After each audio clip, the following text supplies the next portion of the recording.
avec monsieur le maire, dès mon arrivée, même avant, puisqu'on s'était eu au téléphone. Monsieur le maire m'avait proposé une visite de la commune.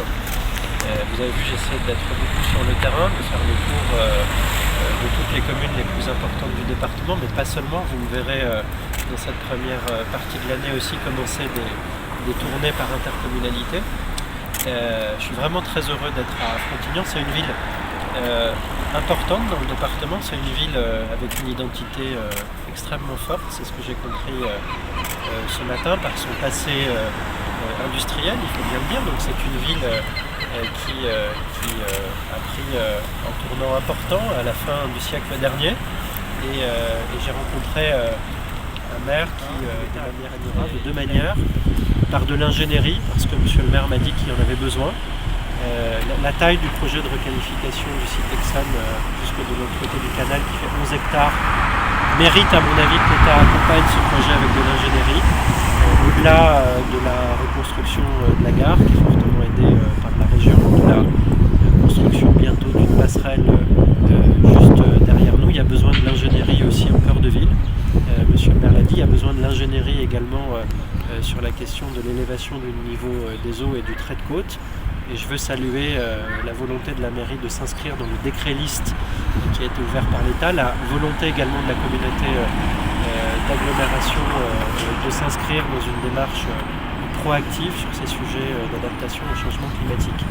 Donc voilà, moi je suis très heureux d'être là aujourd'hui. C'est une bonne sortie de rentrée parce qu'il y a de beaux projets.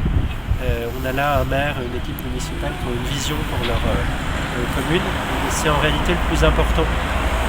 Parce que voilà, il y a tout pour réussir dans cette commune, comme dans de nombreuses communes de l'Hérault, mais voilà, on sent que l'avenir est en marche ici à Frontignan, et le rôle du représentant de l'État, du sous-préfet également qui est en charge de la commune, Guillaume Raymond, qui m'accompagne ce matin, c'est d'être aidant en soutenant par la parole ces actions, en les soutenant par l'ingénierie et par des financements, notamment au travers du fonds vert. On a déjà commencé à le faire en subventionnant le pôle d'échange multimodal qui sera à côté de la gare, et on va continuer. On a parlé d'une rénovation d'école, on a parlé de rénovation de places en centre-ville, et donc j'ai dit qu'évidemment, monsieur le maire, on serait là pour mettre peut-être le label Action Cœur de Ville un jour.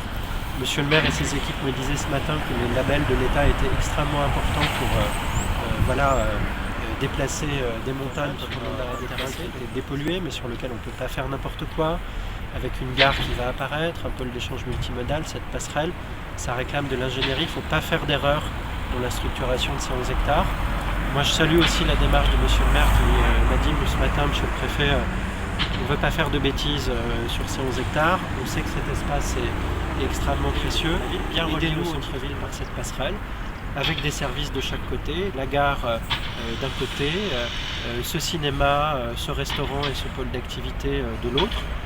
Et quand vous regardez la carte, on a commencé par ça ce matin avec monsieur le maire, eh bien on voit que ça vient parfaitement compléter le centre-ville. Donc ce sont des projets intelligents dans une ville où je crois il fait bon vivre. Dans tous les cas, je suis arrivé dans le département, on m'a dit qu'il fallait absolument aller à Frontignan, que c'était une belle ville. Je la découvre plus en détail ce matin et j'en suis très, très heureux et prêt à accompagner ce développement. Voilà. J'étais complet. Merci monsieur.